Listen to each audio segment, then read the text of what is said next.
G'day everyone, this is Chris from the Gold Coast, Queensland, Australia. We're into another bathroom.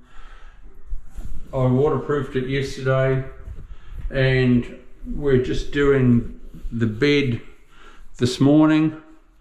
I'm using a strip drain in this bathroom and I'm going to be falling it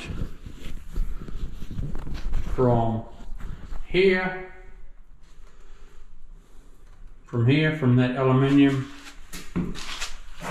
back into the strip drain, so they can decide whether they want a shower screen or not.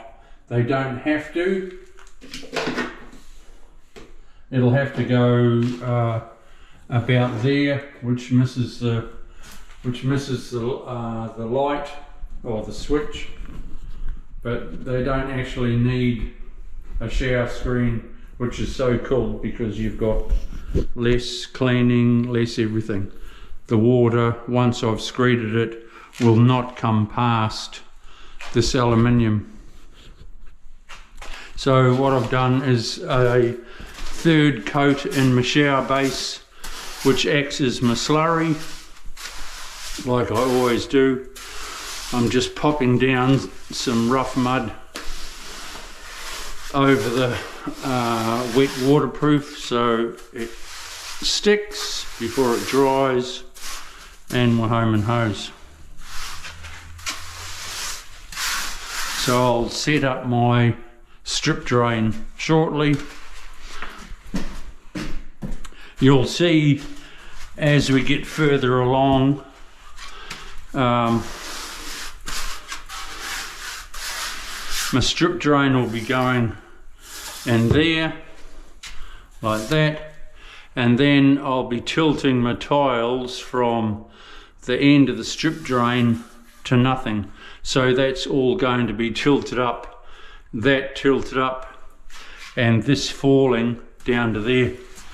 This will be the same. The drain is like that. It'll be going to nothing like that. My tiles, you'll see what I mean. That is the absolute correct way it should be done.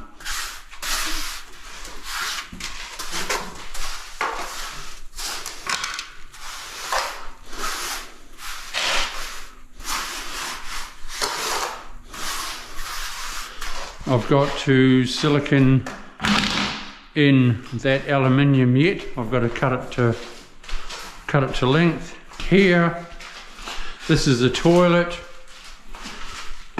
but I've still got aluminium, so it stops all water flow. No water will be coming out of that shower, but if you ever do have a leak from the taps at the vanity, with all these water stops, it can't go anywhere. So I'll come back to you shortly as I progress with this screeded floor. Out here, I'll be putting down a glue as my slurry for my mud. But I always like to do a third coat of waterproof in my shower. Okay, we'll see you soon. Bye.